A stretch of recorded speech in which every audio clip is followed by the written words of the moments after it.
Lyric Ashford stands before the Blackthorn Pack assembly, moonlight streaming through the great hall's windows like silver judgment. Her back is bare scars glowing faintly against pale skin that's never seen mercy. Three massive wolves flank her, dark as midnight, protective and deadly. Darius, Theron, Malachi. Their wolves are larger than any in the room, alpha power radiating from them like heat from a forge. But they're not the center of attention right now. She is. Severin Ashford kneels before the council, stripped of his gamma rank, his wolf whimpering somewhere deep inside him, where pride used to live. The silver chains around his wrists suppress his shift burn against his skin, mark him as what he is. Guilty. The elder's voice rings out, ancient and absolute. She couldn't shift. We called her broken. Lyric lifts her chin, silver eyes catching the moonlight. We were wrong. Silver light explodes from her skin like dawn breaking over mountains that have only known darkness. Every wolf in the hall drops to their knees, not in fear, but in reverence. The moon-blessed have returned. The bloodline thought extinct for 300 years stands before them alive, powerful, undeniable. The light fades slowly, leaving only the sound of breathing of hearts, hammering of a world that's just shifted on its axis and will never shift back. Lyric's voice, when she speaks, carries the weight of every year she spent silent. Let me tell you how we got here. 3 days earlier, northern Appalachian territories. The Ashford estate sits at the edge of pack lands, where forest meets civilization, where wolves learn to walk on two legs and pretend they're tame. They're not. They never have been.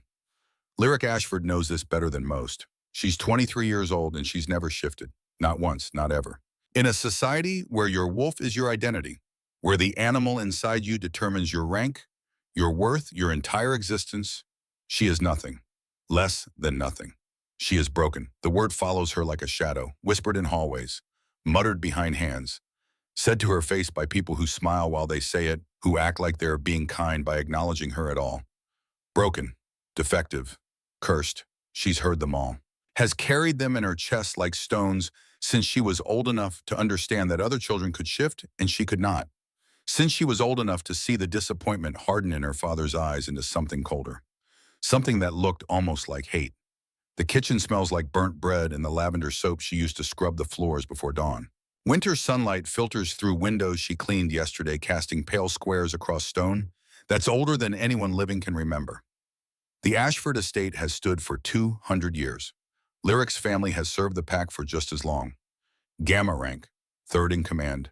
Respected, feared even in the quiet way that competence and cruelty can be feared when they walk hand in hand.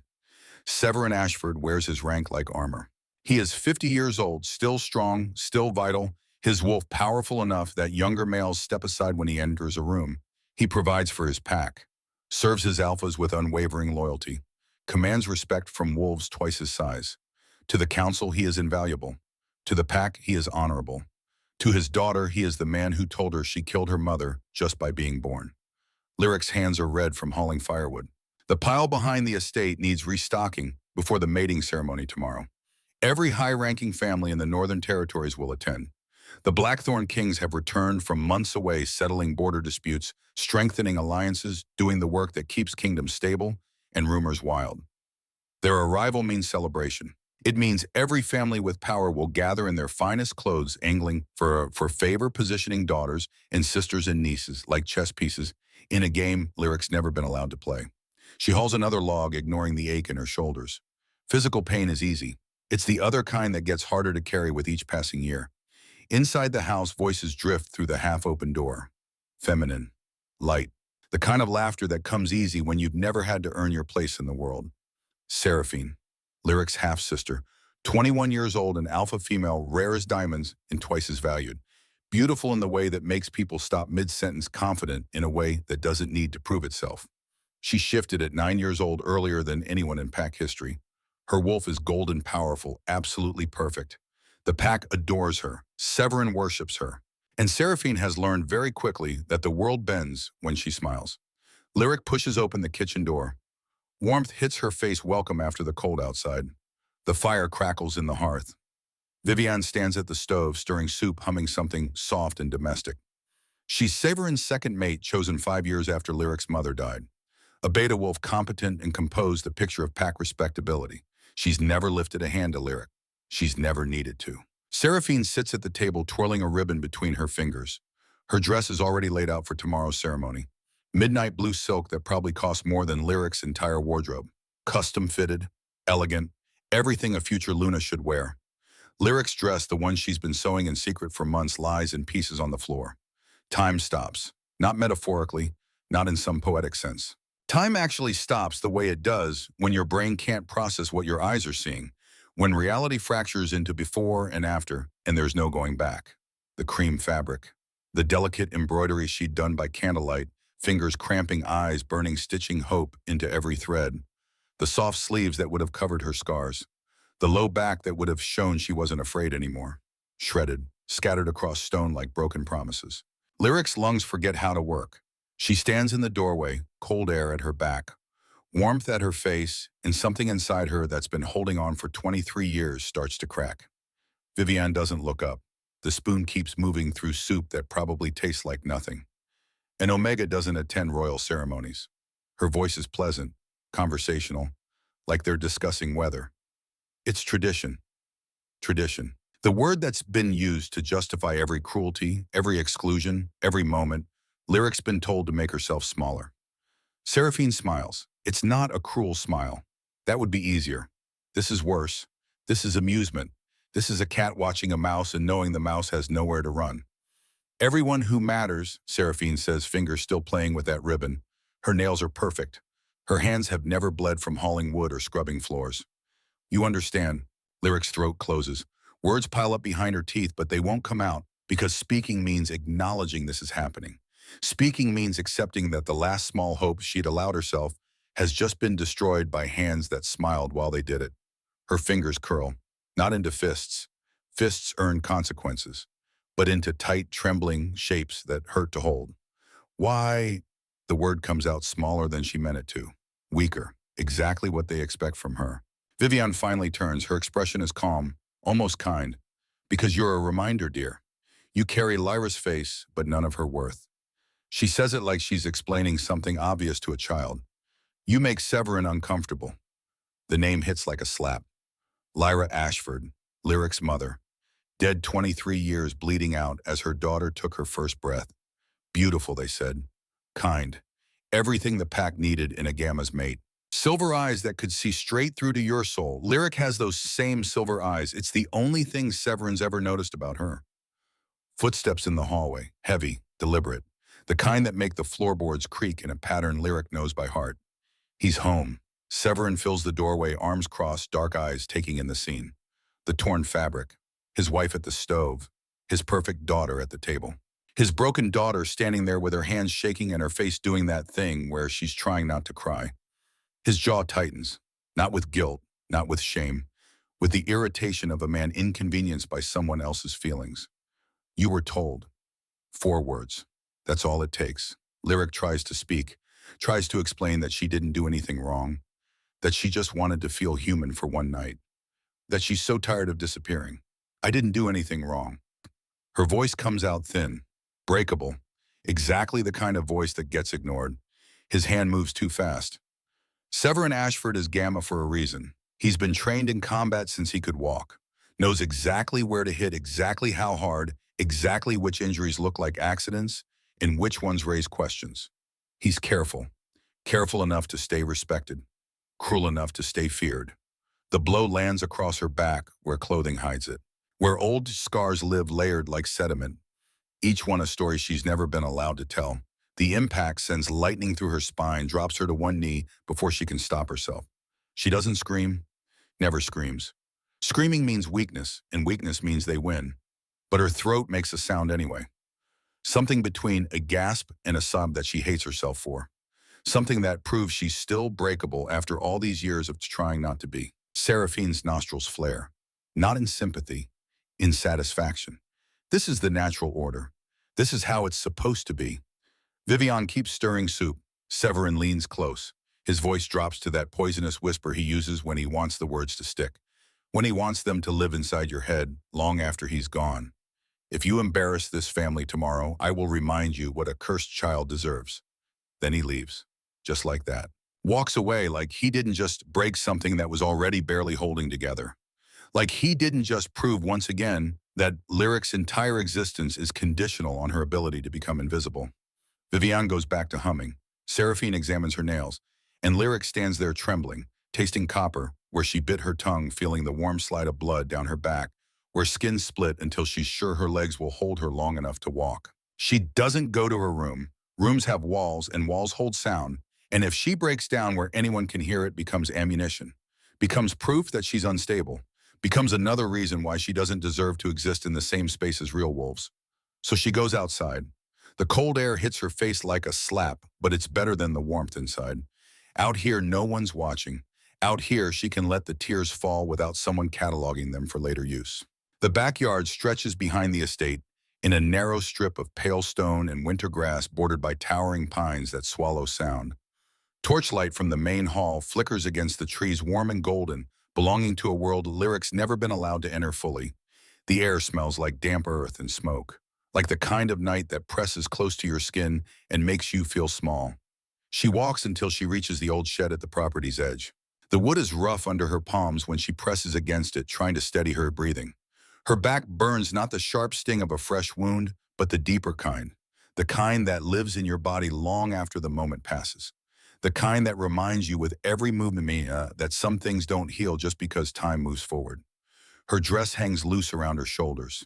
It's not the cream one she'd repaired in secret. That's gone now, scattered, destroyed. This is plain gray fabric, the kind of thing a servant wears when she wants to disappear. And she's so tired. Tired of holding her breath when Severin's in a room. Tired of making herself smaller so Seraphine looks bigger. Tired of pretending it doesn't hurt when Viviane talks about Lyra like she's discussing a stranger instead of the woman whose daughter is standing right there bleeding. Tired of being the cursed child. The sobs come quietly because even her grief needs permission. Face pressed to cold stone shoulders, shaking in a silence that feels louder than screaming. The forest whispers around her, wind through branches, distant howls from patrols running the perimeter, the crackle of torches along the estate walls.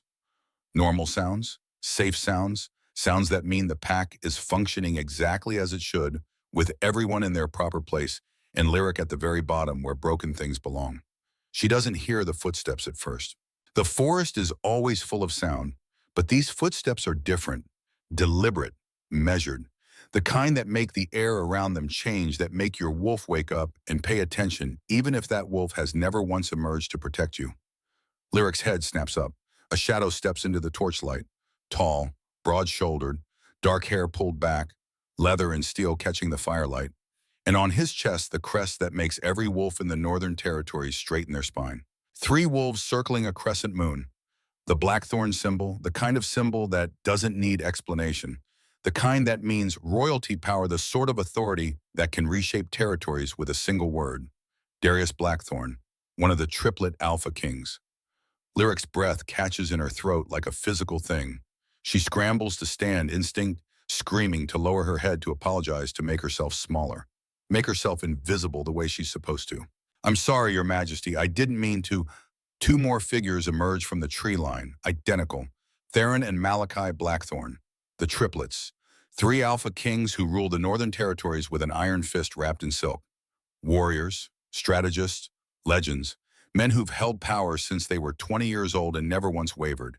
They stand there backlit by torches dark as judgment, and they're looking at her, actually looking, like she's visible, like she matters. The air shifts, not metaphorically, physically, like a storm front rolling in without warning, like pressure dropping before lightning strikes, like the moment before the world changes and can never change back. All 3 of them freeze. Their nostrils flare in unison, their eyes sharpen, pupils dilating. Inside each of them, something ancient and feral rises like a tide they can't control. Their wolves don't whisper. They roar, mate. The word isn't spoken aloud, but Lyric feels it anyway. Feels it hit her chest like a second heartbeat that doesn't belong to her. Feels it resonate in bones that have never felt anything but pain. Feels it wrap around her ribs and squeeze until she can't breathe, can't think, can't do anything but stand there and stare at 3 men who are looking at her like she's the answer to a question they didn't know they were asking. Her wolf stirs. It's small, quiet. Lyric's wolf has never been loud. Years of being told she was weak, worthless, cursed it, learned to stay hidden. Tucked so far inside her chest that some days she forgot it was there at all. But now it wakes, not with a growl, Not with aggression, with recognition. Like it's been waiting for this moment her entire life. Like it knew. Lyric sways. Her hand flies to the shed wall for balance, fingers scraping against rough wood, holding on because the ground feels unstable beneath her feet. Darius's jaw clenches like he's holding back a growl. His eyes ice gray and the torch light track every movement she makes, every breath. Theron's pupils have swallowed the amber. He takes one step forward, then stops like an invisible chain yanked him back. His hands curl into fists at his sides. Malachi's forest green gaze holds the intensity of someone solving a puzzle, watching her like he's committing every detail to memory and will never forget a single one. Silence drops hard. The kind of silence that comes before earthquakes, before the world splits open and everything you thought you knew falls into the gap. Darius's voice comes first, low, edged with something that sounds almost like pain. Who hurt you? Lyric's breath stutters. Her back burns where the dress has pulled against fresh wounds. She can smell blood, her own, and underneath it, winter storms and leather, forest and stone. Scents that don't belong to the Ashford estate, scents that belong to kings. The words stick, because answering means admitting, means making it real, means crossing a line she can't uncross. Don't lie. Theron's voice is rougher than his brother's. Raw, like something inside him is barely contained. We can smell it. The pain, the fear, He cuts himself off jaw, working like he's swallowing words that want to be violent. Malachi's voice when it comes is quieter, but it doesn't lose its intensity. You're safe now, but we need to know. Safe. The word is foreign. Lyric doesn't know what safe feels like, hasn't known since before she can remember. Her lips part, but no sound comes, because in her world, telling the truth doesn't make you safe. It makes you a target. And the worst part, the part that makes her chest crack open, is that these three men, these kings who could command armies with a single word, are looking at her like she matters, like she's worth protecting, like she isn't cursed at all. Her wolf whimpers, not in fear, in longing. My father. The words come out barely above a whisper. Severin Ashford. The temperature drops, not literally, but it feels that way, like winter just arrived ahead of schedule, like the air itself is holding its breath. Darius's eyes go flat, the kind of flat that means violence is being calculated behind them. The gamma. It's not a question. He already knows, already connected the dots. The Ashford estate, Lyric's last name. The hierarchy that puts Severin exactly where he needs to be to get away with this. Lyric nods. Her throat is too tight for words. Theron swears under his breath, turns away like he needs to move or he'll explode. His shoulders are rigid under leather, every muscle locked. Malachi's expression doesn't change, but something flickers in those green eyes. Something cold and calculating and absolutely lethal. He's important. Lyric forces out. The words taste like ash. You can't. He's nothing. Darius's voice cuts through hers like steel. Absolute. Final. The kind of tone that doesn't allow argument. And he will never touch you again. Lyric stares at him. Disbelief wars with something that feels dangerously close to hope. But hope is what gets you hurt. Hope is what makes you think things can be different when they never are. You don't understand. Her voice cracks. If you say something, if you do something, he'll know I told. And when he knows, he won't touch you again. Darius takes a step closer, slow, deliberate, giving her time to move away if she needs to. I promise you that. You can't promise, watch us. The certainty in his voice should be arrogant, should feel like another man telling her what to do, what to think, what to accept. But it doesn't. It feels like a vow, like something absolute being carved into stone. Malachi moves forward now. His gaze is fixed on her like he's memorizing every detail, every scar, every tear track, every moment of pain written across her skin. Do you have somewhere safe to go tonight? Lyric blinks. What? Somewhere he can't reach you. She wants to laugh, wants to tell him that nowhere is safe when you live under the same roof as the person who hurts you, when your worth is measured in how well you can disappear. When existing in the same space as your family requires permission, you're never quite granted. I live here. Not tonight. Theron turns back, eyes sharp, almost desperate. You're coming with us. Panic floods her chest. I can't. He'll notice. He'll let him. You don't understand what you're doing. Lyric's hands shake. She presses them against the shed wall to make them stop. There are rules, laws, a triad bond. She stops, throat closing around the words. The mate bond. She feels it pulling at her chest, connecting her to all three of them in ways that should be impossible, in ways that are forbidden. Malachi's gaze sharpens. You know what this is. It's not a question. Lyric's breath comes too fast. Everyone knows it's forbidden. The female, her voice breaks. The female dies. Silence, heavy, suffocating. Theron's laugh is sharp and joyless. Not if we don't let them. The law was written by men who feared what they couldn't control. Malachi's tone is ice, pure strategy. That law was created during the Ash Years, a genocide disguised as tradition. Darius's gaze locks on hers like a vow being made without words. And no one controls you again. Lyric stares at them, at three men who've known her for 5 minutes and are already promising things that should be impossible, who are looking at her like she's worth starting a war over. Her hands stop shaking. She doesn't know if it's because she believes them or because she's too tired to keep being afraid. I need to get something first. The words come out steadier than she feels. From inside, Darius frowns. From the house, she nods. Just give me 5 minutes, please. Theron's eyes narrow. What do you need? How does she explain a journal filled with thoughts she's never been allowed to speak? A pressed flower her mother supposedly picked before Lyric was born. A ribbon faded blue that smells like rain, and something she can't name but has always called home. Things that mean nothing to anyone but her. But they're proof. Proof that she existed before tonight. Proof that she felt things, wanted things, even when the world told her she wasn't allowed to. Something that matters, she says finally. Darius studies her for a long moment. Then he nods. We'll wait here. Relief makes her knees weak. Thank you. She turns toward the house. Her legs feel unsteady. Her back screams with every step. But she moves anyway toward the building that's never been home to retrieve the only things that prove she was here. Behind her, Theron's voice drifts through the dark. If she's not back in 6 minutes, I'm going in. Malachi's reply is dry. Give her 7. Lyric almost smiles. Almost. But as she reaches for the kitchen door, as she steps back into warmth that's never felt warm, she realizes something that makes her chest ache. And tonight, 3 kings had seen her. Really seen her. There was no going back to being invisible now. The kitchen door opens without sound. Lyric has learned to move like a ghost in her own home, learned which floorboards creak and which hinges. Grown learned the precise angle to push doors so they whisper instead of announce. Survival skills. The kind you develop when existing in a space requires constant calculation. The fire has burned down to embers.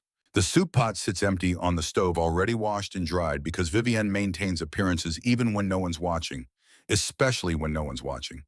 The torn fabric is gone from the floor, swept away like it never existed, like Lyric's hope never existed. She crosses to the narrow servant stairs, each step deliberate and silent. Her back screams with every movement, but she's used to that. Pain is background noise. Pain is the price of breathing in this house. Her room sits at the top, tucked in the corner where guests would never see it. A closet with a window, really. Narrow bed pushed against one wall, wooden chest at its foot, a single window overlooking the backyard and the forest beyond. No mirror, no decorations, just the essentials and the few things she's managed to keep hidden. She drops to her knees beside the chest, ignoring the way her vision blurs at the edges. Blood loss probably, or shock. Or the bone-deep exhaustion that comes from holding yourself together for so long that you've forgotten what falling apart feels like. The chest lid lifts with a soft creak. Inside, beneath a folded blanket that's more holes than fabric, sits a small leather pouch. Her hands shake as she pulls it out, loosens the drawstring. The journal. Pages yellowed and worn, filled with thoughts she's never dared speak aloud. Questions about why she exists if existing causes so much pain. Dreams about a life where she's allowed to take up space. Descriptions of the sky, because at least the sky is something beautiful she's permitted to look at. The pressed flower. Delicate. Fragile. Her mother supposedly picked it the day before she died, before Lyric was born and took everything away. It's purple, though the color has faded to something closer to brown. She doesn't know what kind of flower it is. Has never asked because asking about Lyra invites Severin's rage. The ribbon. Faded blue silk that still carries the faintest scent of rain. They say Lyra wore it in her hair. They say she was beautiful. They say a lot of things about a woman Lyric killed just by being born. She tucks the pouch inside her dress against her ribs, where it presses warm and solid. Then she hears them. Voices from downstairs, muffled but distinct. Severin's low rumble. Vivienne's lighter tone. And then sharp and clear Seraphine's laugh. Lyric freezes. Us at ceremony preparations, Vivian is saying. Everything is ready. Seraphine will be perfect. She'd better be. Severin's voice carries that edge it gets when he's planning something.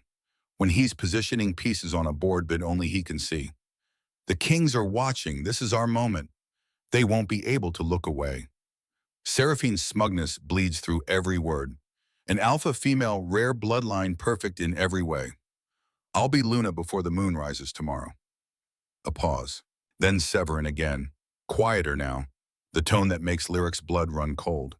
Where's Lyric? Her heart stops. Does it matter? Seraphine's dismissal is casual. Easy. Like Lyric is a piece of furniture they're discussing moving. She's been acting strange, Severin continues. Something hard creeps into his voice. Too quiet. She's always quiet. Vivian sounds almost amused. Not like this. Footsteps, heavy, moving toward the stairs. Check her room. Lyric doesn't think. She turns toward the window. It's small, barely wide enough for her to fit through, but it leads to a narrow ledge that runs along the back of the house. She's climbed out before years ago, when hiding felt safer than staying. She can do it again. The footsteps echo in the hallway. Lyric shoves the window open. Cold air rushes in, stealing her breath. She climbs onto the ledge, bare feet finding purchase on stone that's slick with evening dew, and pulls the window shut behind her, just as her bedroom door opens. She presses herself flat against the wall, heart hammering so loud she's certain they can hear it through the glass. Vivian's voice drifts out, muffled. She's not here. Check the closet. Severin. Lyric doesn't wait to hear more. She moves along the ledge, fingers gripping stone, trying not to look down at the ground 2 stories below. The night air bites at her skin, sharp and cold, but she doesn't stop. Her back screams. Her hands are already going numb. None of it matters. She reaches the corner of the house and finds the old trellis, half rotted, covered in dead vines, still attached to the wall by sheer stubbornness. She tests it with one hand. It shifts slightly under her weight. It'll have to be enough. Lyric climbs down. Splinters dig into her palms. Her muscles scream. The wood groans with every movement, threatening to give way and send her plummeting to stone below. Halfway down, the trellis shudders. She freezes, breath held, every nerve ending firing with the certainty that she's about to fall. The wood holds, barely. Lyric drops the last few feet. Her ankle gives out on landing, sending lightning up her leg. Pain bright and immediate. She bites down on the sound that wants to escape and forces herself upright. The backyard stretches before her. Torchlight, winter grass, and at the edge where forest meets civilization, 3 figures waiting in shadow. She limps toward them. Each step is agony, but she doesn't stop because stopping means thinking, and thinking means realizing what she's doing, what she's risking. What happens if Severin finds her gone and figures out where she went? Darius sees her first. His head turns the moment she comes into view. His sharp gaze sweeps over her disheveled and breathing hard and favoring one leg, and his expression darkens. What happened? The words come out low. Dangerous. Lyric shakes her head, trying to catch her breath. They came looking. I had to. Theron swears. Creative. Vicious. You climbed out a window. It's not a question. Lyric nods, still gulping air. Malachi's gaze flicks toward the house, then back to her. Can they see us from here? Not if we stay in the trees. Her voice comes out shakier than she wants. Darius moves first. He closes the distance between them in 2 strides, and before Lyric can protest, he crouches down and gestures to her ankle. Let me see. It's fine. It's not. She doesn't have the energy to argue. She lets him take her ankle in his hand. His touch is surprisingly gentle despite the size and strength she can feel beneath it. He presses lightly, testing. She winces. Twisted. He straightens. Not broken? I can walk, Lyric says. Darius's cold stare lifts to hers. Something in those ice-gray eyes makes her breath catch. You shouldn't have to. Before she can process what he means, he turns his back to her. Get on. Lyric blinks. What? You're injured. We need to move. Get on. She stares at his broad shoulders, at the way he stands there waiting, like this is the most reasonable thing in the world. Like carrying a broken Omega through the forest is something kings do on a regular basis. I can walk, she says again. Weaker this time. Theron's voice cuts in dry. You can also stop being stubborn and let us help. Help. The word sits strange in her mouth. Foreign. She doesn't know what help looks like. Doesn't know if she's allowed to accept it. But her ankle throbs and the house looms behind her, and three men are looking at her like carrying her wouldn't be a burden at all. It would be a privilege. Lyric swallows hard. Then slowly she steps forward and places her hands on Darius's shoulders. He doesn't move until she's ready. Then he reaches back, hooks his arms under her legs, and lifts her like she weighs nothing. Her breath catches. She's never been carried before. Not like this. Not with care. Not with this kind of deliberate gentleness that makes something in her chest crack open. Darius's scent wraps around her. Winter storms and leather, and something steady underneath. Something that feels like safety even though she doesn't know how to trust it yet. "Hold on," he says quietly. Lyric's arms tighten around his neck. Then they move. Malachi leads the way, silent and sure-footed, navigating forest paths like he's walked them 100 times. Probably has. These are blackthorn territories. Every tree, every stone, every shadow belongs to them. Theron brings up the rear. His gaze constantly sweeps their surroundings, alert and ready, protective in a way that makes Lyric's wolf whimper with want. She rests her cheek against Darius's shoulder. Exhaustion crashes over her in waves now that the adrenaline is fading. Her eyelids feel heavy. Her body feels like it's made of lead. She should be terrified, should be questioning everything.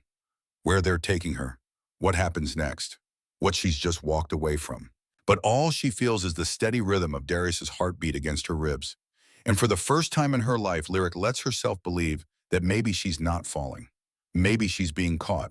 The Blackthorn estate rises out of the forest like something carved from shadow and moonlight. Lyric has seen it before. Everyone has. It sits on the highest point in the territory, visible from almost anywhere if you know where to look. Stone walls that seem older than memory.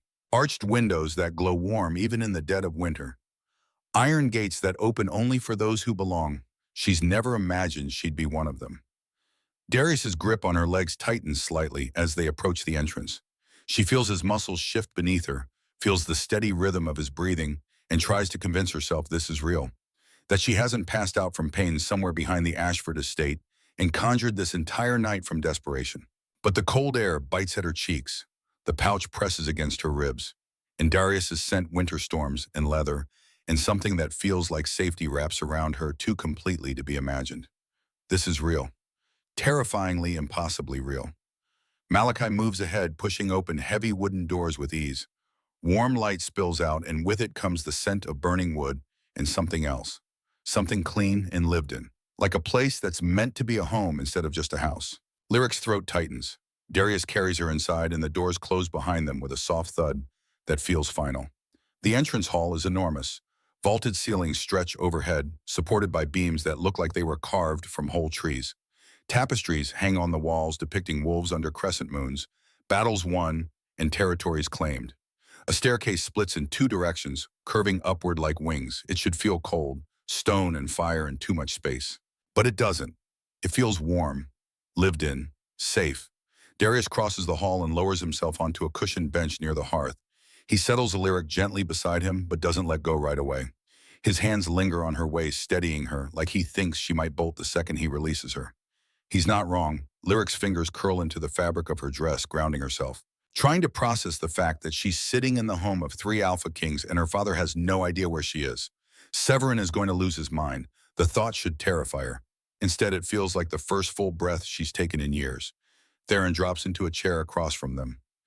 His elbows rest on his knees, amber eyes fixed on her with an intensity that makes her want to look away. She doesn't.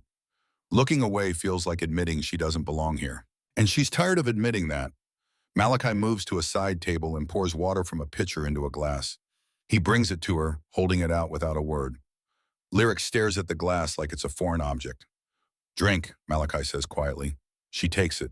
Her hands shake slightly. She brings the glass to her lips, and the water is cool clean, and she hadn't realized how dry her throat was until the first sip. She drinks half before setting it down on the bench beside her. "Thank you," she whispers. Malachi's gaze softens. "You don't have to thank us." But she does. Kindness isn't something she can take for granted. Kindness is a gift she's never been given without strings attached. Darius leans forwards, elbows resting on his knees. He turns his head to look at her. "How long?" Lyric blinks. "What? How long has he been hurting you?" The question lands like a stone in still water, sending ripples through her chest. Her fingers tighten around the edge of the bench. "I don't lie." Darius's voice carries no anger, just something heavier, something that feels like grief. Lyric's breath catches, because lying is instinct. Lying is survival. Lying is the only way to make it through a day without making things worse. But the way he's looking at her, the way all three of them are looking at her, makes lying feel impossible. Her voice comes out small. Always. Silence drops hard. Darius's jaw clenches so tight she can see the muscle jump. Theron swears under his breath and looks away like he can't stand to hear it. Malachi's expression doesn't change, but something flickers in his eyes. Something cold and calculating and absolutely lethal. He wasn't always like this. Lyric swallows. Or maybe he was. I don't know. I was too young to remember anything different. Why? Darius's voice is quiet, but the weight behind it makes the air feel heavier. Why does he hate you? Her chest tightens. She's never said it out loud before, not like this. Not to people who might actually care about the answer. My mother. The words come barely above a whisper. Lyra, she died when I was born. Everyone said, her voice cracks. They said I killed her. That childbirth, that it was my fault. Theron's jaw tightens. That's not... I know. Lyric interrupts, though her voice wavers. But he believes it. He's believed it my whole life. Darius's hand moves before she realizes it, settles warm and steady over hers. It wasn't your fault. Her throat burns. He thinks it was. And when he looks at me, all he sees is her face, the woman he lost, the mate who... She stops, breath hitching. He told me once that I carry her face, but none of her worth. The words hang in the air like smoke. Malachi's voice comes low and controlled. Lyra was the Gamma's mate. The pack mourned her. Lyric nods, eyes fixed on her hands. She was everything. Kind. Beautiful. Everything I'm not. Stop. Darius's command makes her look up. His ice-gray eyes burn with something fierce. You don't get to repeat his lies. Lyric's breath stutters, because it's never occurred to her that they were lies. They've been spoken so often by so many people that they became truth. The truth. The only version of herself she's ever been allowed to believe. He remarried. Her voice shakes. Vivian, she's beta, strong. Everything the pack wanted for him after Lyra. And she brought Seraphine, Theron says slowly. Lyric nods. An alpha female. Rare. Powerful. The kind of daughter he actually wanted. And you became the reminder he didn't want. Theron leans forward. I tried to stay out of the way. The words tumble out faster now. Tried to be useful. If I worked hard enough, if I stayed quiet enough, maybe, her voice breaks. Maybe he'd stop looking at me like I ruined his life just by existing.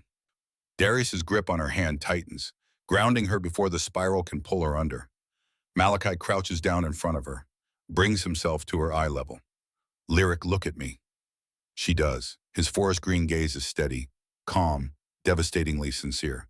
You've spent your entire life being told you don't matter, that you're a burden, that you're the reason for someone else's pain. Her breath shudders. None of that is true. Malachi's voice is quiet but absolute. And we're going to prove it to you. Lyric's vision blurs. She blinks hard, refusing to let the tears fall, because crying feels like weakness, and she's already cried too much tonight. But Darius's hand tightens over hers, and Theron leans forward, watching her like she's something precious, instead of something broken. And Malachi stays crouched in front of her, patient and unmoving, like he'll wait as long as it takes for her to believe him. What if you're wrong? The words come out barely above a whisper. We're not, Darius says. But what if you are? Her breath hitches. What if I'm exactly what they said I was? Cursed, worthless, a burden you didn't ask for?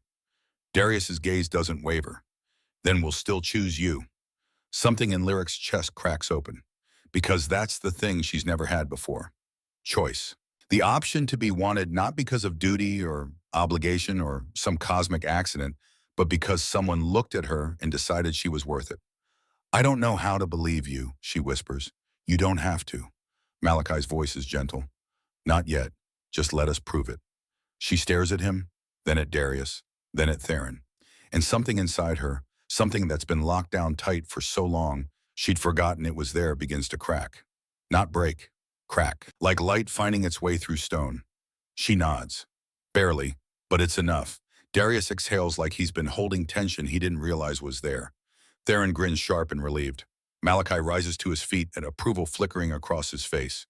You need rest, Malachi says, and your ankle needs to be wrapped properly. Lyric glances down at her foot, almost surprised to remember it's injured. The pain has faded to a dull throb. Background noise compared to everything else. I can do it myself, she says. Theron snorts. Sure you can. But you're not going to. I don't need. Stop. Darius's word is gentle but firm. Let us help. Her protest dies in her throat. Because the truth is she's exhausted. Bone-tired in a way that has nothing to do with physical pain and everything to do with the weight of surviving alone for too long. She nods.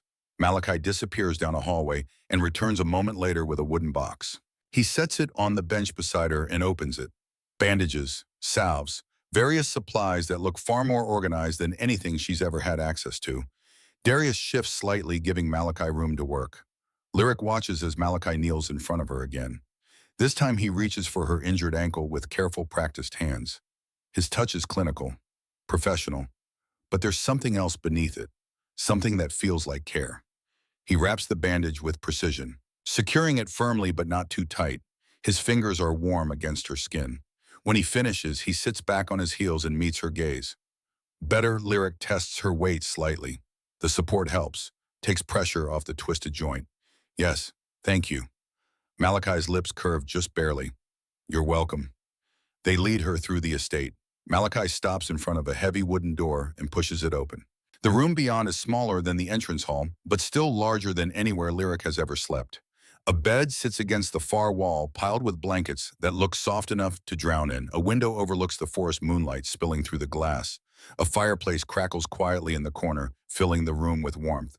Lyric's chest tightens. This is, her voice fails. Yours, Darius finishes. For tonight, for as long as you need it. She turns to look at him. Disbelief written across her face. I can't. You can, Theron says from the doorway. And you will. Lyric's throat burns. She wants to argue, to insist that she doesn't deserve this, that she should sleep somewhere smaller, somewhere that doesn't feel like a gift she hasn't earned. But the exhaustion is winning, and the bed looks so soft. Okay, she whispers. Malachi moves to the fireplace, adjusting the logs so the flames burn steadier. There's water on the table, clean clothes in the chest if you want them. And if you need anything at all, we're just down the hall. Lyric nods. Her fingers curl into the fabric of her dress. You're safe here, Theron says. No one's going to hurt you. Lyric's breath shudders. I know. And the terrifying part is, she actually believes it. Good night, Lyric, Darius says. Good night, she whispers. The three of them file out.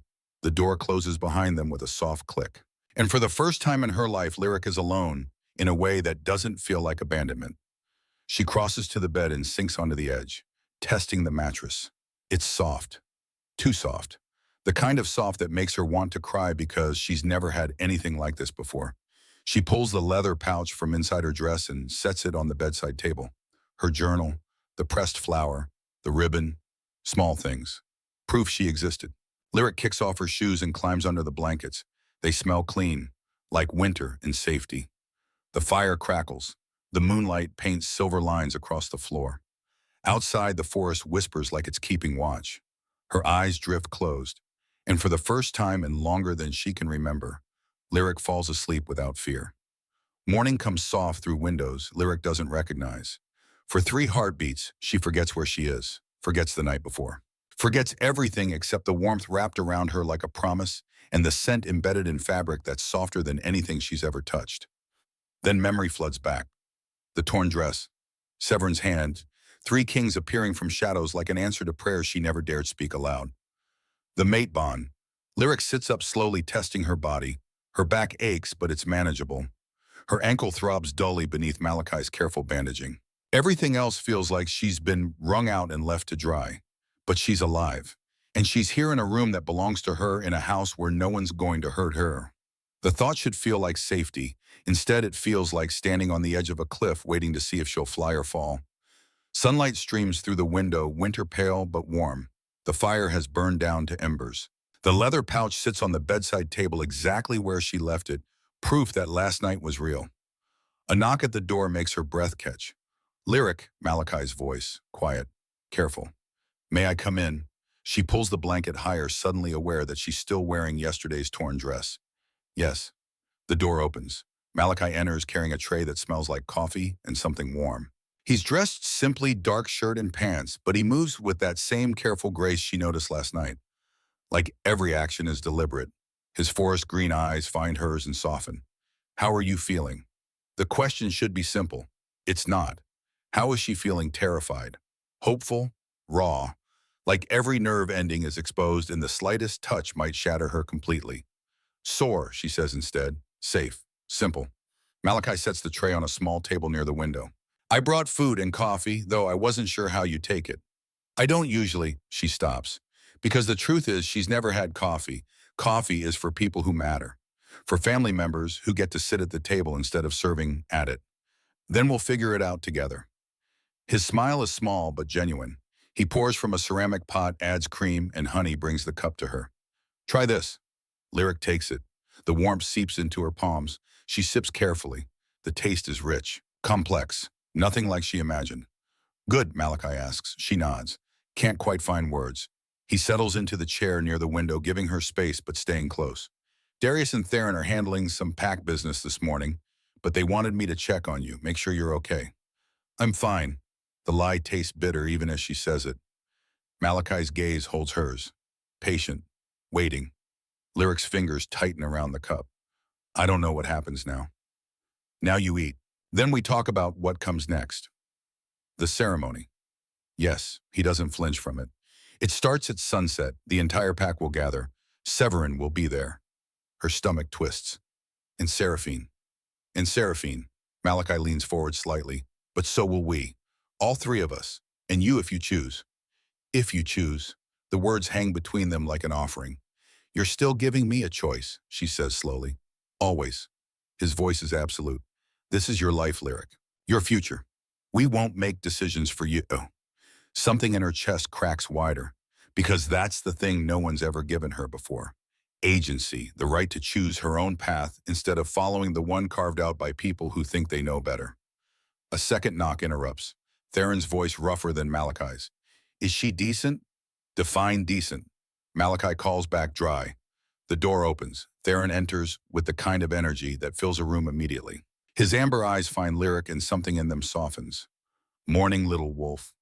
Little wolf, the nickname should annoy her or should feel patronizing. Instead, it feels like belonging. Morning, she manages. We need to talk about today. Theron's tone shifts, still gentle but serious now. About what you want, what you're comfortable with. Lyric glances between them. Where's Darius? Dealing with the council. Theron's expression darkens slightly. Severin filed a formal complaint this morning. Claims you were abducted. That we're holding you against your will. Her heart drops. He's lying. Malachi's voice is calm. Which Darius is explaining to Elder Cornelius right now. But if they believe him, they won't. Theron moves closer. Because you're going to tell them the truth. Terror spikes through her. I can't. If I accuse him publicly, He'll what? Theron's voice is soft but edged. Hit you again. Not while we're standing between you and him. You don't understand. He's Gamma. He's respected. And the word sticks in her throat. I'm nothing. Who's going to believe me over him? Everyone who has eyes. Malachi's hand settles on her shoulder, grounding. The scars don't lie, Lyric. The bond doesn't lie. And we don't lie. She wants to believe them, wants it so badly her chest aches. What if I'm not strong enough? The question comes out broken. What if I stand up there and freeze? What if I can't? Then we'll speak for you. Darius's voice comes from the doorway. Lyric turns. He fills the entrance, still dressed in the formal clothes he must have worn to meet with the council. His sharp gaze finds hers and holds. But I don't think you'll freeze. He steps inside, closing the door behind him. I think you're braver than you know. I'm not brave. You climbed out a window 2 stories up with a twisted ankle to get away from him. Darius moves closer. You trusted 3 strangers because your instincts told you to. You're still standing after 23 years of being told you shouldn't exist. He stops in front of her. That's not weakness, Lyric. That's survival. And survival takes more strength than most wolves will ever understand. Her vision blurs. Darius's hand cups her face, gentle, achingly tender. You don't have to be strong alone anymore. That's what we're here for. The mate bond flares, bright and undeniable. Lyric feels it in her chest, in her bones, in the wolf that's been silent her entire life and is now wide awake and whimpering with want. There's something else. Theron's tone shifts, careful now. About the bond, about what it means. Lyric's pulse quickens. What? Mate bonds aren't just emotional. Malachi takes over clinical and clear. They're physical. The longer we're near you without claiming you properly, the more uncomfortable it becomes. For all of us. Heat floods her face. Oh, we're not pressuring you, Darius is quick to add. But you should know, the bond will pull, will make you want things you might not be ready for. Like what? Though she knows, can feel it already, the way her skin tingles when they're close. The way her wolf pushes against her ribs, demanding she get closer, demanding she touch. Theron's voice has gone rougher. Intimacy. The bond wants completion. Lyric's breath comes faster. And if we don't, it won't kill us. Malachi's tone is matter of fact. But it will be painful, like an itch you can't scratch, a hunger you can't satisfy. I'm sorry. The words tumble out. I didn't mean to stop. Darius's thumb brushes her cheek. This isn't your fault. Bonds happen when they happen. But we need you to know what you're feeling isn't wrong. It's natural. What am I feeling? She needs to hear them say it. Want. Theron's eyes have darkened. Need. The bond pulling you toward us. And he's right. She does feel it. Has been feeling it since the moment they appeared in the forest. This magnetic pull that makes her want to close the distance between them. That makes her wonder what it would feel like to be touched with intent instead of violence. To be wanted instead of tolerated. I've never, she stops, throat tight. I don't know how, we know. Malachi's voice is gentle. And we'll teach you. Every step. But only when you're ready. Only when you choose. Choice. They keep giving her that. Can I, Lyric swallows hard. Can I ask you something, anything, Darius says. Why me? The question that's been burning in her chest since last night. You're kings. You could have anyone, alpha females, wolves who are whole and strong, and you are whole. Theron cuts her off. And you are strong. You say, I can't even shift. Yet. Malachi's correction is gentle but firm. You can't shift yet. But why would you want someone who's broken when you could have, you're not broken? Darius's voice has an edge now. And we don't want anyone else. We want you. But why? Because the bond chose you. His hand is still on her face. Because our wolves recognized yours. Because when we saw you crying behind that shed, something in us knew you were ours. Knew we'd burn the world down before we let anyone hurt you again. The words settle over her like a blanket. I don't know if I can believe that. Then let us prove it. Theron steps closer. They're surrounding her now, not trapping, protecting. Let us show you what it feels like to be wanted. Her wolf whimpers. Want. She does want. Has wanted for so long, she'd forgotten what wanting felt like. Buried it so deep under survival that desire became a luxury she couldn't afford. But it's there, clawing its way to the surface. I don't know what to do, she whispers. You don't have to know. Malachi's hand settles on her waist. Light, asking permission. Just feel. And maybe that's the problem. She spent so long not feeling, not letting herself want, that the idea of just surrendering to sensation terrifies her. But the bond pulls, and she's so tired of fighting. Okay, she breathes. Darius's eyes darken. Okay. Her voice shakes but doesn't break. Show me what this means. The air shifts, becomes charged, heavy with promise and possibility, and the kind of tension that makes her skin feel too tight. Are you sure? Malachi's voice is careful. We can wait. We should wait. You've been through. I'm sure. And she is. Terrified, yes, but sure. I want to know what it feels like. To be touched like this. To be wanted. Theron's breath comes out rough. Then we'll show you. Slow. Careful. You say stop, we stop. Immediately. I understand. Safe word.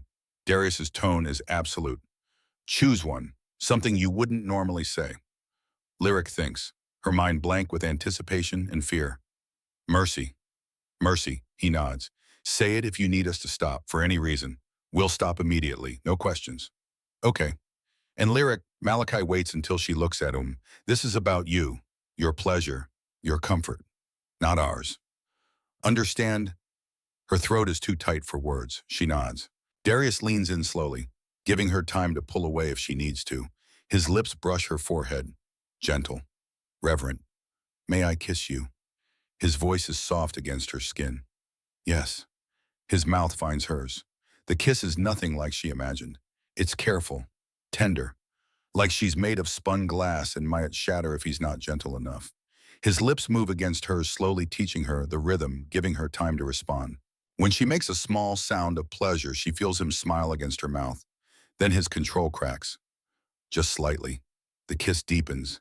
His tongue traces her bottom lip, asking. She opens for him, and the world tilts. Heat floods through her. The bond flares. Her wolf howls. When he pulls back, they're both breathing hard. Good, he asks. Yes. The word comes out breathless. May I touch you? Malachi's voice comes from behind her. Just your shoulders, your arms. Please. His hands settle on her shoulders, warm through the thin fabric of her dress. He kneads gently, finding knots she didn't know existed, working them loose with patient pressure. It feels like worship, like she's something precious being handled with care instead of something broken to be discarded. Theron moves to her side. Can I see your hand? She extends it. He takes it carefully, examining her fingers. The calluses from years of hard work. The scars from a childhood spent trying to be useful. He brings her palm to his lips, kisses each fingertip. Beautiful. They're not, they are. His amber eyes burn. Every scar, every mark, evidence that you survived, that you're still here despite everything. That's the most beautiful thing I've ever seen. Tears burn behind her eyes. No one's ever called her beautiful before. No one's ever looked at her scars and seen strength instead of damage. She doesn't know how to finish, doesn't have words for the need clawing through her. Tell us. Darius's hand settles on her waist. Whatever you want, we'll give it to you. I want to feel safe. The truth comes out raw. I want to know what it's like, to be touched without fear, to want something and not have it used against me. Then that's what we'll give you. Malachi's voice is a promise. Safety, pleasure, choice, everything you've never had. His hands move from her shoulders down her arms, slow, careful, reading her body language for any sign of discomfort. There is none, just want, sharp and immediate and terrifying in its intensity. Darius's fingers find the buttons at the back of her dress. May I? Her breath catches. Yes. He undoes them slowly, one at a time. The fabric loosens around her shoulders, falls away. Cool air hits her skin, her scars. She tenses, waiting for disgust, for pity. For all the things she's seen in Severin's eyes when he looks at what he's done. But when Darius sees them, his expression doesn't change, except for his eyes. They darken with rage, with grief, with a promise of violence toward anyone who dared mark her this way. Beautiful, he says, and means it. They're not, they are. Theron's voice is fierce, every single one. Proof that you survived him. Proof that he couldn't break you no matter how hard he tried. Malachi's hands trace the lines. Gentle, reverent. Does it hurt? Not anymore. Not physically. The emotional pain is harder to measure. Good. His fingers map each scar like he's memorizing them, like he's promising to remember every wound so he can make sure they never happen again. The dress falls completely, pools at her feet. She stands in her underclothes, vulnerable and exposed, and waits for shame to flood through her. It doesn't come. Instead, there's heat, want, the bone-deep certainty that these men will not hurt her. You're perfect. Darius's voice has gone rough. Absolutely perfect. I'm not, you are. He cups her face again. To us, you are. Then he kisses her. This time it's not gentle. This time there's hunger beneath the careful control. His mouth claims hers like he's been starving for the taste of her and can finally feed. Her knees go weak. Malachi's arms catch her, support her. We've got you. And they do. Darius's kiss steals her breath. Malachi's hands hold her steady. Theron's presence at her side grounds her. 3 points of contact, 3 sources of warmth, 3 wolves who want her with an intensity that should terrify her. It doesn't. It feels like coming home. When Darius finally pulls back, she's gasping. I need what? His thumb brushes her swollen lips. Tell me. More. The word comes out desperate. Please. His eyes flash. Then take it. And maybe that's the permission she needs. She reaches for him, her hands fist in his shirt. Pull him back down. This kiss is different. This kiss is hers. She controls the depth, the pressure, the rhythm, and he lets her. Follows her lead, gives her the power she's never been allowed to have. It's intoxicating. Malachi's mouth finds her shoulder, kisses along the line of the scars there. Each touch careful, deliberate, like he's trying to replace every bad memory with good ones. Theron's hand slides into her hair, not pulling, just holding. anchoring her while she drowns in sensation. The bond flares brighter. Silver light, faint but visible, begins to glow where skin meets skin. Lyric gasps, pulls back. What? The bond? Malachi's voice is awed. It's manifesting. Is that normal? For Moon Blessed? Theron grins. Yes, Moon Blessed. The words sit strange in her brain, foreign, like they belong to someone else. I still can't shift, she whispers. But you can do this. Darius touches the glowing mark where his hand rests on her waist. This is power, Lyric. Rare, ancient, yours. Hers, the word echoes. I want... She doesn't know how to ask, how to voice the need building in her chest. We know. Malachi's voice is gentle. But we should prepare for the ceremony. Get you dressed properly. The words land like cold water. Reality crashes back. The ceremony, Severin. The choice she still has to make. I'm sorry. She pulls away slightly. I shouldn't have... Don't. Darius's grip tightens. Not painful, grounding. Don't apologize for wanting. Don't apologize for taking what's yours. But we should... She gestures vaguely toward the window, toward the day waiting outside. There's the ceremony and we'll handle it. Theron's voice is firm. Together, but first you need to eat. Get dressed. I don't have anything to wear. The torn dress is still on the floor, a reminder of everything she left behind. We'll find something. Malachi moves toward the chest against the wall, opens it, pulls out fabric that shimmers even in morning light. Midnight blue, soft as water, cut in a style that's elegant without being ostentatious. This will fit, he says, and the back will show my scars. She finishes. Understanding. Will show the truth. Darius corrects. The truth. That she's been hurt. That she survived. That she's not ashamed anymore.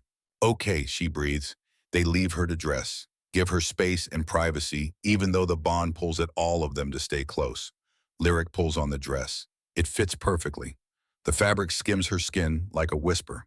And the back cut low reveals every scar Severin ever gave her. Evidence, proof, truth. She looks at herself in the small mirror, sees silver eyes that match her mother's, sees scars that tell a story of survival, sees a woman who's terrified but choosing to be brave anyway. I can do this, she whispers to her reflection. Her wolf, silent for so long, finally answers. Yes, you can. And maybe that's all the confirmation she needs. Hours before the ceremony, a commotion erupts in the estate grounds. Lyric is in the bathing chamber when she hears shouting. Darius's roar, Theron's snarl. She wraps herself quickly and rushes out. In the courtyard, two rogue wolves, bloodied and restrained. Warriors surround them. Seraphine hired them, Malachi reports, jaw tight, to prevent Lyric from attending. The rogues snarl. One lunges. Lyric's wolf surges. Not shifting, she still can't. But power floods out. Silver light pins both rogues to the ground, invisible weight crushing them. Everyone stares. Lyric stares at her own hands, glowing faint silver. I didn't mean to. You protected yourself, Darius says, pride in his voice. Your power is waking. The rogues are taken away. Lyric's hands still shake, not with fear, but with realization. She's not helpless anymore. The ceremony hall fills as sunset approaches. Torchlight flickers against stone walls carved with the history of wolves who came before. Every high-ranking family in the Northern Territories has gathered dressed in their finest angling, for position, for favor, for a glimpse of the Triplet kings who rule with absolute authority. Lyric stands in an antechamber hidden from view, her heart hammering so hard she can feel it in her throat. The midnight blue dress clings to her skin. Her scars are visible, undeniable. Every mark Severin ever left exposed to moonlight streaming through high windows. You don't have to do this. Darius stands beside her, solid and steady. We can find another way. No. Her voice is stronger than she feels. He needs to answer for what he did, and I need to stop hiding. Theron adjusts the collar of his formal jacket. Then we do this together.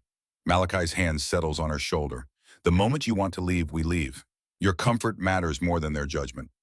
The mate bond hums between them, silver threads connecting her to all three. Visible now, undeniable. Beyond the door, she can hear the pack gathering, voices rising and falling, speculation about which alpha female will be chosen. Whether Seraphine's beauty and power will win the day. They have no idea what's about to walk through those doors. Ready, Darius offers his hand. Lyric takes it. No, but I'm doing it anyway. The doors open. Silence drops like a stone. Every head turns. Every conversation stops. Every breath holds as Lyric walks into the great hall, flanked by three kings, her scars gleaming in torchlight, the mate bond glowing silver where skin meets skin. She sees Severin's face drain of color, sees Vivian's perfect composure crack, sees Seraphine's mouth fall open in shock. That would be amusing if Lyric's entire body wasn't screaming at her to run. But she doesn't run. She walks forward, head high, chin lifted, every scar on display. The crowd parts like water. Whispers explode. Is that the Gamma's daughter? Look at her back, a moon goddess. What are those? Elder Cornelius rises from his seat at the council table. His ancient eyes sweep over her, over the kings, over the bond that can't be hidden or denied. This is unexpected, he says carefully. Is it? Darius's voice carries through the hall. We've found our mate. Lyric Ashford is our Luna. The whispers become roars. Gasps ripple through the crowd like wildfire catching dry grass. Severin surges to his feet. This is madness. She's been kidnapped, manipulated. These kings have taken advantage of a mentally unstable girl. Silence. The command in Darius's voice makes wolves twice Severin's size flinch, makes the very air feel heavier. You will speak when spoken to Gamma, or would you prefer I strip that title from you now? Severin's jaw works. Rage and fear war across his face. His wolf snarls inside him, wanting to challenge, but even in his fury he knows better. You don't challenge three Alpha Kings and live to tell about it. Lyric, Elder Cornelius's voice is gentler, more careful. Did these kings take you against your will?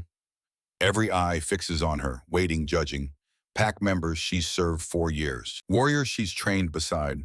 Wolves who've watched her be invisible her entire life. This is the moment. The choice that will change everything. Lyric's throat is dry. Her hands want to shake. But Darius's grip on hers is steady. And she can feel Theron at her left, Malachi at her right, 3 walls of protection that make her feel less alone than she's ever been. No. Her voice rings clear, clearer than she expected. They saved me. Saved you from what? She takes a breath, feels it fill her lungs, feels the weight of 23 years pressing against her ribs. Then she turns, shows her back to the entire assembly, lets them see every scar, every wound, every moment of pain written across her skin in raised lines and faded marks. The hall erupts. Someone gasps. Someone swears. A female voice cries out in horror. Someone else says what everyone's thinking. Moon Goddess, what happened to her? Lyric turns back around, meets Severin's gaze across the hall, and speaks truth for the first time in her life. My father happened for 23 years because I reminded him of the mate he lost, because I couldn't shift, because I existed. She's lying. Severin's voice cracks, high-pitched, desperate. Those are training accidents.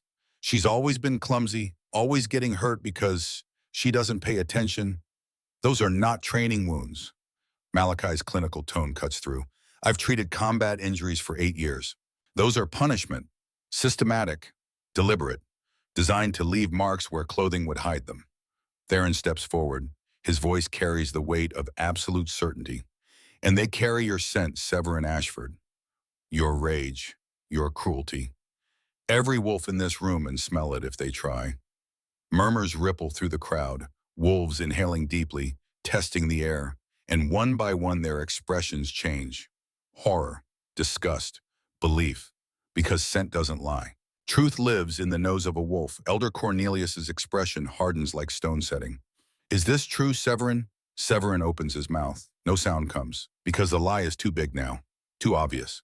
The evidence written on his daughter's skin and hanging in the air for every wolf to smell. He tries anyway. She's always been difficult, emotional. I may have disciplined her, but never, I would never. You would. The voice comes from the crowd. Old, female. A pack healer steps forward. Gray-haired, weather-worn. I treated that child 3 times for falls that didn't match the injuries. Bruises and patterns that looked like hands. I reported it to you, Cornelius. You said you'd investigate.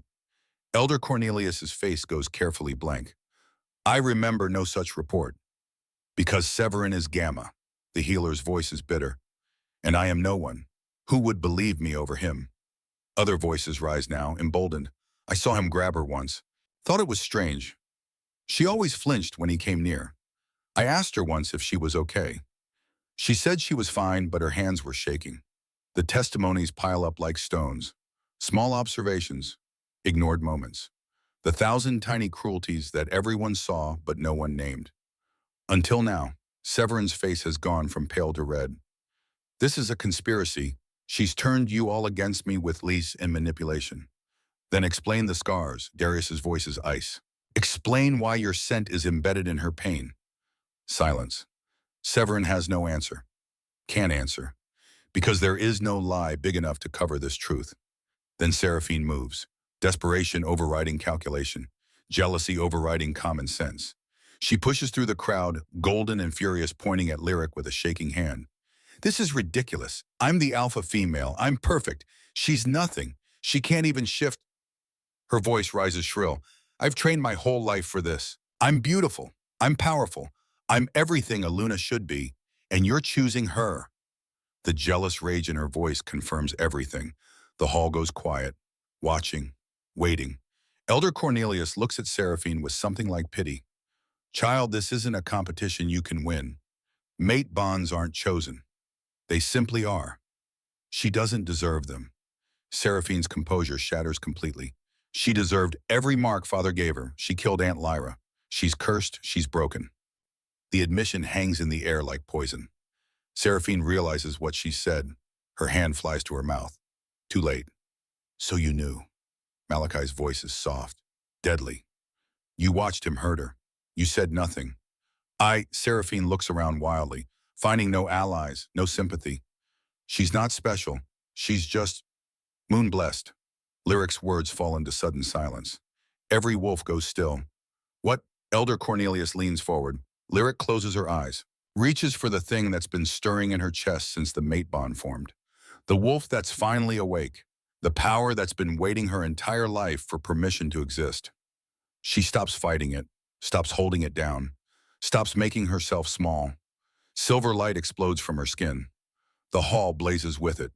Ancient, undeniable. Pure power that hasn't been seen in 300 years, erupting from a girl everyone called broken. It pours from her like starlight, like moonbeams made solid. Every scar on her back glows silver, transforming her from marks of shame into marks of survival, into proof that she endured. Wolves drop to their knees, not commanded, not forced, but compelled by something older than law, older than rank, older than everything except the moon herself. Even Elder Cornelius kneels. Even Severin, rigid with shock, finds his knees buckling. Only the three kings remain standing, because they're hers. Because the power recognizes them as much as it recognizes her. When the light finally fades, Lyric opens her eyes, silver, glowing, absolutely certain. I am not broken, she says, and her voice carries the weight of every moon-blessed ancestor who came before. I never was. Silence. Absolute. Reverent.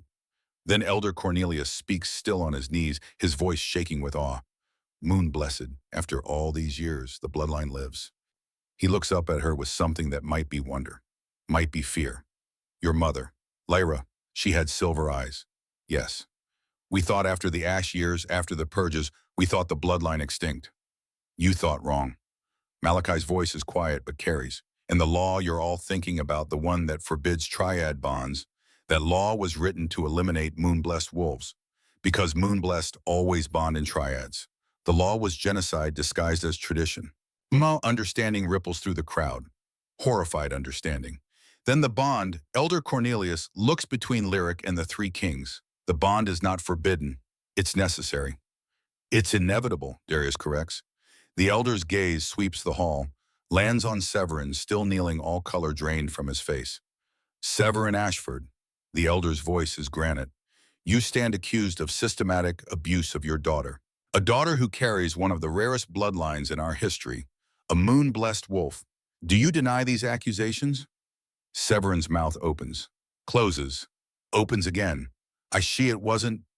Do you deny them? I thought she was cursed. The words come out broken. I thought she killed Lyra. You thought wrong. Elder Cornelius rises slowly. And your thoughts do not justify your actions. He turns to the council member standing behind him. The evidence is clear. The scent does not lie. The scars speak truth. And we have multiple witnesses to corroborate the pattern of abuse. The council members nod, one by one, solemn and certain. Severin Ashford, you are hereby stripped of your gamma rank. You and your mate will be exiled from these territories. You have until dawn to leave. If you return, you will be executed. Guards move forward. Two large warriors with silver chains that suppress shifting. Severin doesn't fight as they bind his wrists. Just stares at Lyric with something that might be disbelief. Like he can't comprehend that she actually spoke. That she actually stood up. That she actually won. Viviane steps forward from the crowd, her perfect composure finally completely shattered. Please, I never touched her. You allowed it. Malachi's voice is quiet. Damning. That's enough. The guards take her too, lead them both toward the doors. Severin looks back once, meets Lyric's eyes. She feels nothing. No satisfaction, no triumph, no vindication. Just the quiet, settling peace of a weight finally lifted. The doors close behind them, gone. Elder Cornelius turns to Seraphine, still standing in the center of the hall, golden and alone. And you, child, what will you do? Seraphine looks at Lyric, and for the first time there's no arrogance in her expression. No superiority, just fear, and something that might be shame. I'll go. Her voice is small. I can't stay here. Not after. She doesn't finish, just turns and walks toward the doors, head down, defeated, choosing exile over facing what she enabled. The doors close again. Elder Cornelius addresses the assembly. His voice carries to every corner of the hall. Let it be known across all territories. The triad bond between the Blackthorn Kings and Lyric Ashford Moon, blessed daughter of Lyra, is recognized by this council and sanctioned by ancient law. And who challenged this bond challenged the will of the moon goddess herself. He pauses, lets the weight of it settle. The law forbidding triad bonds is hereby declared void. It was written in fear and ignorance. It will not stand. Howls fill the hall. Not objection, acceptance, celebration. The sound builds like a wave, wolves throwing back their heads and calling to the moon rising outside. Calling their approval, their joy, their recognition of something sacred being restored. Lyric sways. The adrenaline draining away leaves her hollow. Her knees buckle. Darius's arm catches her before she falls. We've got you. Is it over? She whispers against his shoulder. It's over. Malachi confirms, his hand steady on her back. He's gone. You're safe and you're ours. The bond flares, bright and certain and absolutely complete. Theron's hand finds hers, squeezes gently. You did it, little wolf. You were so brave. I was terrified. Bravery isn't the absence of fear. Darius's voice is soft against her hair. It's acting despite it. And you were magnificent. The howls continue, the pack celebrating, accepting their new Luna, their moon-blessed queen. But Lyric barely hears them. She's too busy feeling the bonds settle into place. 3 threads of silver wrapping around her heart and holding tight. 3 wolves who chose her, who fought for her, who proved that broken was just a word and she was so much more. Elder Cornelius approaches, bows slightly. Luna Lyric, the pack would be honored if you'd accept a formal bonding blessing. Tonight under the full moon to seal what the goddess has already written. Lyric looks up at Darius, then Theron, then Malachi. What do you think? It's your choice, Malachi says, always giving her that, always. She looks back at the elder, at the pack beyond him, at wolves who are looking at her now not with pity or disgust or dismissal, but with respect. Yes, she says, tonight. The elder smiles. Then let us prepare. The bonding ceremony happens on the estate grounds under stars so bright they look like silver tears. The pack gathers in a circle, witnesses, celebrants, family in the truest sense. Lyric stands between her 3 mates, hands clasped with Darius and Theron, Malachi's hand warm on her shoulder. Elder Cornelius speaks the old words, the sacred ones, about bonds that transcend reason, about wolves finding their missing pieces, about the moon who guides all things. Do you, Darius Theron and Malachi Blackthorn, accept this bond? Accept this woman as your mate, your Luna, your equal in all things? We do. 3 voices, 1 answer. And do you, Lyric Ashford, accept this bond? Accept these men as your mates, your kings, your partners in all things? Lyric's voice doesn't shake. I do. Then by the power vested in me by the moon goddess, in this pack I declare this bond recognized, celebrated, and eternal. He steps back. The moon, full and bright above them, seems to glow brighter. Silver light cascades down like a waterfall wrapping around all 4 of them. The bond made visible, made sacred, made permanent. When it fades, Lyric feels different, complete, like pieces of herself she didn't know were missing have finally clicked into place. Darius pulls her close, kisses her forehead. Ours. Mine, she whispers back. because it goes both ways, because she chose them too. The pack erupts in celebration, howls and cheers in joy. Lyric lets herself be swept up in it, lets herself smile, lets herself believe that this is real, this is happening, this is her life now. Not the broken girl hiding behind a shed, but the moon-blessed Luna standing in moonlight with three kings who love her. The celebration continues late into the night. Food, music, stories. But eventually Darius leans down and whispers in her ear, ready to go home, home. The Blackthorn estate, her room, her space, her future. Yes. They slip away from the celebration, the four of them walking through forest that feels different now. Safer, lighter, like even the trees know something has changed. At the estate, they lead her to a different room, larger, a massive bed that could fit four easily. Windows overlooking the territories. A fireplace already burning warm. This is Lyric starts, ours, Malachi finishes, all of ours, if you want it. I want it. And she does, wants all of it. Them, this, the future spreading before her like unwritten pages. Theron closes the door. The soft click feels final. Private. We should, Darius starts. You've had a long day, you need rest. I need you. Lyric's voice is steady. Sure. All of you. Please. The air changes, becomes charged. Darius steps closer. Are you sure? I've never been more sure of anything. Then we're yours, he says, however you want us. And finally, without interruption, without fear, without anything but want and trust and love, they show her what it means to be claimed, to be wanted, to be theirs. The moon watches through windows as silver light fills the room, as four wolves become one, as a bond written in starlight becomes complete. And when Lyric falls asleep hours later, wrapped in warmth and safety and love, she dreams of tomorrow, of a future where she's not broken, where she's not cursed, where she's simply finally beautifully herself 8 months later. Lyric stands on the estate balcony, her hand resting on her swollen belly, where twin heartbeats flutter like promises beneath her palm. Autumn has painted the forest in shades of gold and crimson. The air smells like wood smoke and approaching winter. Below, the pack moves through evening routines comfortable and safe. Her silver wolf finally emerged 3 months ago. It happened during a full moon. She'd stopped fighting it, stopped holding it down, and finally let it out. Massive, glowing like starlight given form. Silver fur that caught moonlight and threw it back brighter. When she'd shifted back, Darius had been there, tears in his eyes. Beautiful, he'd whispered. You're so beautiful. Now she runs with them regularly. 4 wolves moving through forests like they were born to it. Her wolf is different from theirs, faster, more agile, carrying that ancient moon-blessed power, but equal. Always equal. The 3 Omegas they'd rescued that first week have all found homes, found mates, found safety. They visit sometimes bringing food and stories and gratitude that still makes Lyric uncomfortable because she just did what anyone would do. Except it wasn't what anyone would do. It was what she did. And that makes all the difference. There you are. Darius steps onto the balcony, wrapping his arms around her from behind, careful of her belly. Hiding thinking. About and everything. She leans back against him. How different it all is now. Malachi joins them carrying warm cider that smells like cinnamon and apples.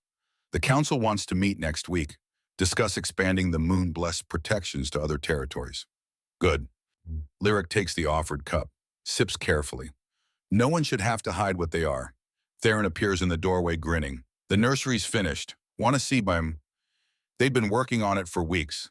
A room painted in soft silvers and blues. 2 cribs carved with wolves and crescent moons. Blankets softer than clouds. A room for the twins growing inside her. 1 boy, 1 girl, both carrying the moon-blessed bloodline. Both already loved beyond measure. In a minute. Lyric looks out over the territories. I want to stay here just a bit longer. Darius's hand covers hers on her belly. What are you thinking about? That girl. Lyric's voice is soft. The one hiding behind a shed, crying in the dark, thinking she was broken. She was brave, Malachi says quietly.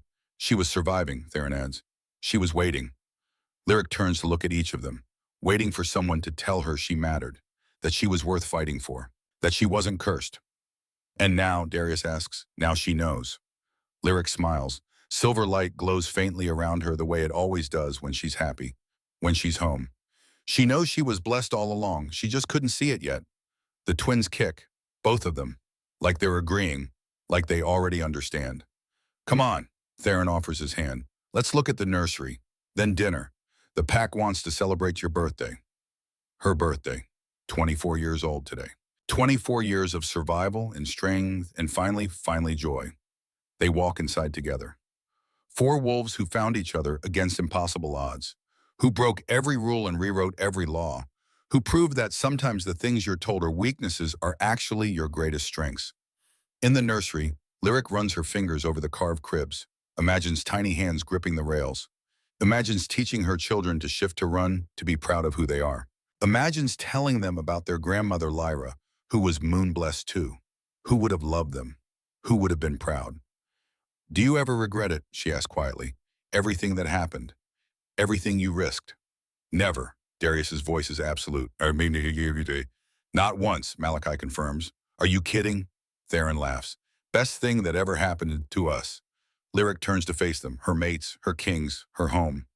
I was called cursed, she says softly. Broken, defective, worthless.